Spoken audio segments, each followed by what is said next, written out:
Hi everyone, क्या हाल चाल है। उम्मीद है सब बढ़िया होगा। आज हम एक और ज़रूरी बात करने वाले हैं, एक ऐसी चीज़ के बारे में जिसे हम सब बहुत खाते हैं। मैं बात कर रहा हूँ हमारे प्यारे पनीर की, वही मुलायम और स्वादिष्ट पनीर जो हमारी हर सब्जी और स्नैक्स को लाजवाब बना देता है। लेकिन दोस्तों, आजकल जो खबरें आ रही हैं ना, वो थोड़ी डरावनी हैं। पूरे देश में नकली पनीर का धंधा बहुत तेजी से फैल रहा है। आपने भी सुना होगा, कहीं पर हजारों किलो नकली पनीर पकड़ा गया। और डेयरी वाले कह रहे हैं कि आधे से ज्यादा होटल और रेस्टोरेंट अपने ग्राहकों को नकली पनीर खिला रहे हैं। सोचिए, अगर आप भी पनीर के दीवाने हैं, तो क्या आपको पक्का पता है कि जो आप मजे से खा रहे हैं वो असली दूध से बना है या कुछ और ही मिलावट है? क्या वो आपकी सेहत के लिए ठीक भी है? मेरी टीम और मैंने मिलकर इस सच को जानने की ठान ली। हमने दिल्ली के कोने कोने से पनीर के सैंपल इकट्ठे किए, बड़ी बड़ी डेयरी वालों से, फेमस रेस्टोरेंट से, छोटे ढाबों से, और यहाँ तक कि सड़क पर जो ठेले लगाते हैं उनसे भी। हमने हर तरह के पनीर की जांच करने का फैसला किया और फिर हमने किया एक बहुत ही आसान सा टेस्ट जिसे आप भी अपने घर पर आराम से कर सकते हैं, आयोडीन टेस्ट। लेकिन दोस्तों, जो नतीजे हमें मिले ना, वो सुनकर आप हैरान रह जाओगे। कुछ ऐसे बड़े बड़े नाम भी इस टेस्ट में फेल हो गए जिन पर हम आंख मूंद कर भरोसा करते हैं। तो ये नकली पनीर का क्या चक्कर है? इसे कैसे बनाते हैं? इसमें क्या क्या मिलाते हैं? और सबसे जरूरी बात, आप और आपका परिवार इससे कैसे बच सकते हैं? इसी सच की गहराई तक जाने के लिए हमने बहुत लंबी और ध्यान से जांच की। हम पनीर बनाने वालों के पास गए, बेचने वालों से बात की और खाने की सुरक्षा के जानकारों से भी मिले। तो आखिर क्या निकला इस सब का नतीजा? जानने के लिए इस पूरे वीडियो को ध्यान से देखिए। ये जांच आपकी आंखें खोल देगी। डेयरी में तहकीकात। हमारी जांच शुरू हुई दिल्ली की कुछ जानी मानी डेयरियों से। सबसे पहले हम पहुंचे नरूला पनीर के पास, जो ऑनलाइन भी कहते हैं कि वो दिल्ली का सबसे अच्छा पनीर बेचते हैं। हमने उनके दुकानदार से बात की और उन्होंने बताया कि वो अपना पनीर खुद बनाते हैं। उनका प्लांट दिल्ली के पास नोएडा में है। हमने उनसे ये भी पूछा कि असली और नकली पनीर में क्या फ़र्क होता है। उनका कहना था कि नकली पनीर खाने में च्यूइंग गम जैसा लगता है और उसमें बहुत सारे केमिकल मिले होते हैं। उन्होंने ये भी बताया कि दिल्ली के बड़े बाजारों में नकली पनीर आसानी से मिल जाता है। ये सुनकर हैरानी हुई कि इतना बड़ा पनीर बेचने वाला खुद ये बात कह रहा है। उन्होंने हमें एक छूकर महसूस करने वाला तरीका भी बताया जिससे नकली और असली पनीर को पहचाना जा सकता है। उनके हिसाब से उनका पनीर उस टेस्ट में पास हो गया। फिर हम गए शर्मा डेयरी, पहाड़गंज। उन्होंने भी बताया कि उनका अपना बनाने का प्लांट है और वो कनॉट प्लेस के बड़े बड़े रेस्टोरेंट को पनीर सप्लाई करते हैं। उनका कहना था कि उनका पूरा सिस्टम है और वो क्वालिटी पर बहुत ध्यान देते हैं। चौधरी डेयरी वालों ने हमें बताया कि उनका पनीर दिल्ली से बाहर से आता है और वो उनका अपना प्रोडक्ट है। हमने एक बात ध्यान दी कि ज्यादातर डेयरी वाले दिल्ली से बाहर का पनीर बता रहे थे। क्या इसकी कोई खास वजह है? क्या दिल्ली में अच्छे दूध की कमी है या कुछ और बात है? हमने इस सवाल को नोट कर लिया। हमने ये भी जानने की कोशिश की कि 1 किलो पनीर बनाने में कितना खर्चा आता है। नरूला पनीर के मालिक ने हमें पूरा हिसाब बताया कि लगभग 5 लीटर दूध से 1 किलो पनीर बनता है। दूध की कीमत के हिसाब से 100 ग्राम पनीर की लागत लगभग 40 रुपये आती है। ये जानकारी हमें आगे रेस्टोरेंट और ठेलों के दामों को समझने में मदद करेगी। रेस्टोरेंट का छुपा सच। अब हम पहुंचे दिल्ली के कुछ मशहूर रेस्टोरेंट और ढाबों में। सबसे पहले हमने काकेदा होटल से पालक पनीर ऑर्डर किया। ये दिल्ली का एक बहुत जाना माना रेस्टोरेंट है। हमने देखा कि वो कितने का बेचते हैं और उनका पनीर कैसा है। फिर हम गए शुद्ध वैष्णव भोजनालय, जहां हमें 70 रुपये की आधी प्लेट मटर पनीर मिली, जिसमें लगभग 100 ग्राम पनीर था। जब हमने नरूला पनीर की लागत से तुलना की तो ये बहुत सस्ता लगा। और जब हमने उनसे पूछा कि वो पनीर कहाँ से लाते हैं तो उन्होंने बताया कि वो नरूला पनीर से ही लेते हैं। अगर नरूला पनीर खुद 340 रुपये किलो बेच रहा है तो ये लोग इतना सस्ता कैसे बेच सकते हैं? क्या वो कम मात्रा में ले रहे हैं या कहीं और से भी सप्लाई है? ये सवाल हमारे दिमाग में घूम रहा था। पहाड़गंज के राजन होटल, जो कि एक फेमस ढाबा है, वहाँ तो और भी मज़ेदार जवाब मिला। उन्होंने कहा कि उन्हें पनीर यहाँ से वहाँ से एक बाइक वाला दे जाता है। एक बाइक वाला? कौन है वो? कहाँ से आता है वो पनीर? कितना पनीर वो उनसे लेते हैं, ये तो सिर्फ मालिक को ही पता होगा। ये सुनकर लगा कि सप्लाई करने के तरीके में ज़रूर कुछ गड़बड़ है। रेस्टोरेंट को ये भी नहीं पता कि उनका ज़रूरी सामान कहाँ से आ रहा है। सड़क के खाने की सच्चाई। अब हमने रुख किया दिल्ली की उन गलियों का जहां सस्ता और मज़ेदार स्ट्रीट फूड मिलता है। हम गए कमला नगर, जहां बहुत सारे ठेले लगते हैं। हमने एक मोमो के ठेले से पनीर मोमोज ऑर्डर किए। 50 रुपये की प्लेट में लगभग 50-70 ग्राम पनीर था। अगर नरूला पनीर की लागत देखें तो सिर्फ पनीर की लागत ही आधी से ज्यादा होनी चाहिए थी, तो ये लोग इतना सस्ता कैसे बेच रहे हैं? क्या ये नकली पनीर इस्तेमाल कर रहे हैं या फिर क्वालिटी में कमी कर रहे हैं? फिर हम गए एक और ठेले पर जो पनीर ब्रेड पकौड़ा बेचता था। उनसे हमने पूछा कि वो अपना पनीर कहाँ से लाते हैं। उनका जवाब था, हरियाणा डेयरी से। अब तक हमें अलग अलग डेयरियों के नाम सुनने को मिल रहे थे।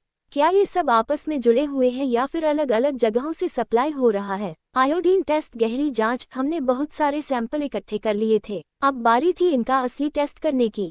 हमने घर पर ही आयोडीन टेस्ट किया, लेकिन हम जानते थे कि पके हुए पनीर में मसाले और तेल की वजह से नतीजे थोड़े अलग आ सकते हैं। इसलिए हमने हर सैंपल को बहुत ध्यान से गर्म पानी में धोया। हमारा मकसद था कि सिर्फ पनीर ही बचे, कोई और चीज़ या तेल न रहे जो टेस्ट को खराब करे। डॉक्टर अपर्णा ने हमें आयोडीन टेस्ट के बारे में और अच्छे से समझाया। आयोडीन असल में पीले रंग का होता है। अगर किसी चीज़ में स्टार्च होगा तो आयोडीन डालने पर वो स्टार्च के साथ मिलकर एक नीला काला रंग बना देगा। असली पनीर तो सिर्फ दूध से बनता है, जिसमें कुदरती तौर पर स्टार्च नहीं होता। अगर टेस्ट पॉजिटिव आता है तो इसका मतलब है कि पनीर में स्टार्च मिलाया गया है, या तो वजन बढ़ाने के लिए या फिर उसे अच्छा दिखाने के लिए। लेकिन डॉक्टर अपर्णा ने यह भी कहा कि पके हुए पनीर में ये टेस्ट पूरी तरह सही नहीं है। ग्रेवी में जो स्टार्च इस्तेमाल होता है वो पनीर से चिपक सकता है और टेस्ट पॉजिटिव आ सकता है, भले ही पनीर असली हो। तेल भी स्टार्च को सोख सकता है, इसलिए हमने बहुत सावधानी से पनीर को धोया, तोड़ा और फिर अंदर वाले साफ हिस्से पर आयोडीन का घोल डाला। हमने कुछ मिनट इंतजार किया और फिर नतीजे देखे। नरूला, शर्मा डेयरी, अमूल और मदर डेयरी के सैंपल में कोई रंग नहीं बदला। ये देखकर थोड़ी शांति मिली कि बड़े और जाने माने ब्रांड तो शायद असली पनीर ही बेच रहे हैं। काकेदा होटल का पनीर थोड़ा सा हल्का काला हुआ।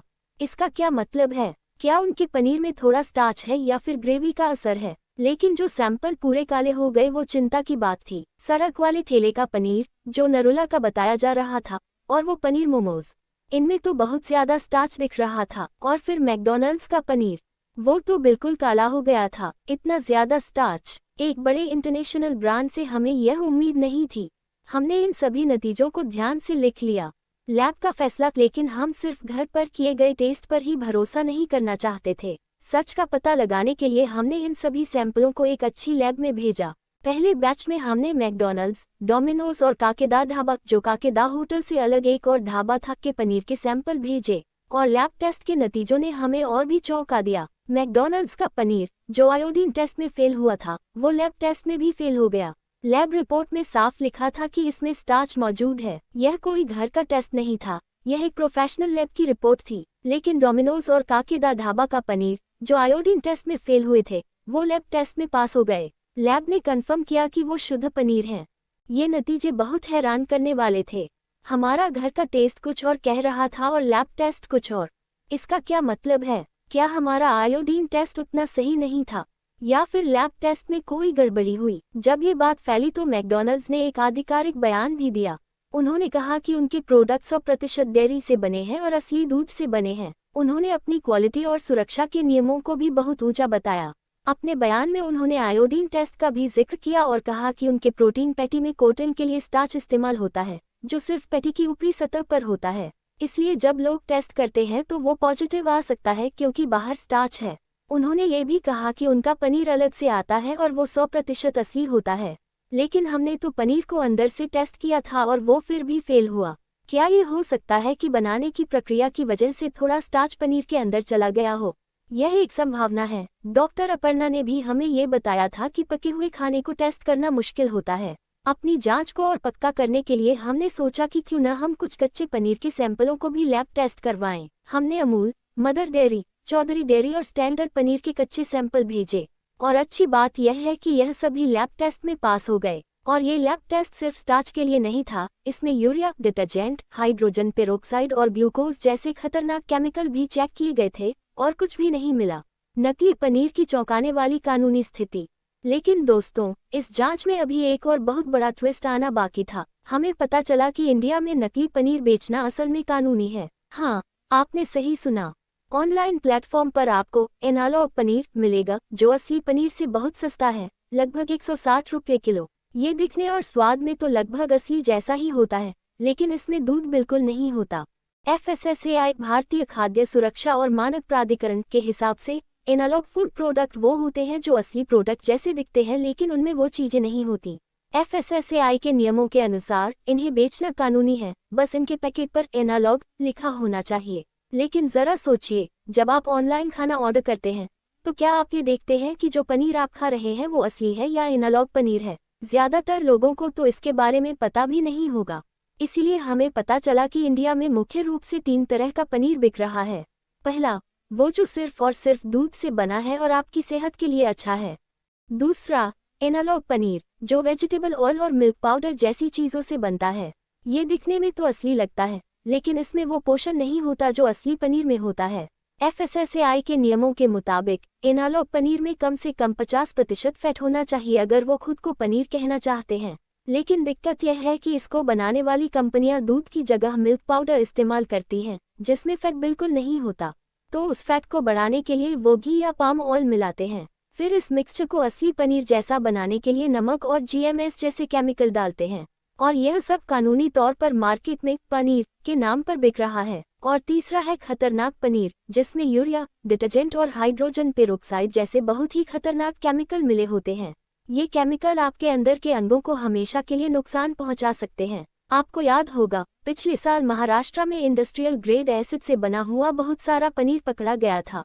अनदेखे खिलाड़ी, वितरक और थोक विक्रेता। पनीर के इस पूरे धंधे में कुछ ऐसे लोग भी हैं जो पर्दे के पीछे से काम करते हैं, थोक विक्रेता और वितरक। हम रेस्टोरेंट तक तो पहुंच गए थे, लेकिन इन बीच के लोगों के बारे में हमें ज्यादा जानकारी नहीं मिल रही थी।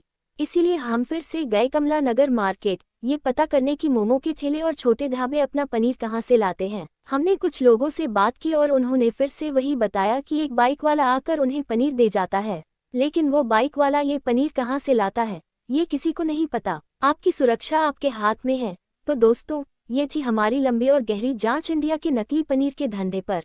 हमने देखा कि यह कितनी बड़ी और चिंताजनक समस्या है, जो शायद आपकी और मेरी थाली तक भी पहुंच रही है। हमने आयोडीन टेस्ट किया, लैब टेस्ट करवाया, दिल्ली की गलियों और फेमस जगहों में घूमे और सप्लाई करने के तरीके को करीब से जानने की कोशिश की। कुछ सच सामने आए, कुछ सवाल अब भी जवाब ढूंढ रहे हैं। ये जानकर हैरानी और दुख हुआ कि एनालॉग पनीर बेचना तो यहाँ कानूनी भी है, बस उसके पैकेट पर एनालॉग लिखा होना चाहिए। लेकिन क्या हर ग्राहक इतना समझदार है? क्या हर रेस्टोरेंट और ढाबा सच बता रहा है कि वो क्या परोस रहे हैं? और जो खतरनाक पनीर है, जिसमें जहरीले केमिकल मिले होते हैं, वो तो सीधा आपकी सेहत के साथ खिलवाड़ है। हमारी जांच में हमें कोई सीधा खतरनाक पनीर तो नहीं मिला, लेकिन सप्लाई करने के तरीके की जो कहानी सामने आई वो बहुत चिंताजनक है। छोटे स्तर पर बन रहा नकली पनीर बिना किसी ठीक जांच के बाजार में बिक रहा है। मैकडॉनल्ड्स जैसे बड़े ब्रांड का लैब टेस्ट में फेल होना भी एक बहुत बड़ा सवाल खड़ा करता है। उन्हें अपनी सप्लाई करने की व्यवस्था और क्वालिटी कंट्रोल पर बहुत ध्यान देने की जरूरत है। लेकिन आखिर में सवाल यह है कि इस सब को कैसे रोका जाए। सरकार को इस पर सख्त कानून बनाने और उन्हें सख्ती से लागू करने की जरूरत है। खाने की सुरक्षा देखने वाली संस्थाओं को लगातार जांच करनी चाहिए और गलत काम करने वालों पर कार्रवाई करनी चाहिए। लेकिन हम ग्राहक भी अपनी जिम्मेदारी से बच नहीं सकते। हमें ये जानना होगा कि हम क्या खा रहे हैं। सिर्फ सस्ता देखकर पनीर मत खरीदिए, भरोसेमंद दुकानों से ही खरीदें और अगर हो सके तो कच्चा पनीर लेकर खुद आयोडीन टेस्ट करें। अगर आपको कोई शक हो तो तुरंत अधिकारियों को बताएं। आप इस पूरे मामले पर क्या सोचते हैं? क्या आपको कभी नकली पनीर का शक हुआ है? कमेंट सेक्शन में अपनी राय जरूर बताएं। आपके अनुभव और सुझाव बहुत जरूरी हैं। अगर आपको ये जांच जानकारी भरी और आंखें खोलने वाली लगी हो तो इसे लाइक जरूर करें। और अगर आप ऐसी और भी जरूरी और सच्ची जांच देखना चाहते हैं तो चैनल को सब्सक्राइब करना बिल्कुल मत भूलें। और साथ ही साथ नोटिफिकेशन बेल ऑन जरूर कर लेना ताकि आपको हमारी हर नई वीडियो का नोटिफिकेशन सबसे पहले मिले। और इस जरूरी जानकारी को अपने दोस्तों और परिवार के साथ जरूर शेयर करें ताकि वो भी इस खतरे से बच सकें। जागते रहिए, सावधान रहिए। मिलते हैं अगली वीडियो में एक और नए और जरूरी मुद्दे के साथ। तब तक के लिए धन्यवाद।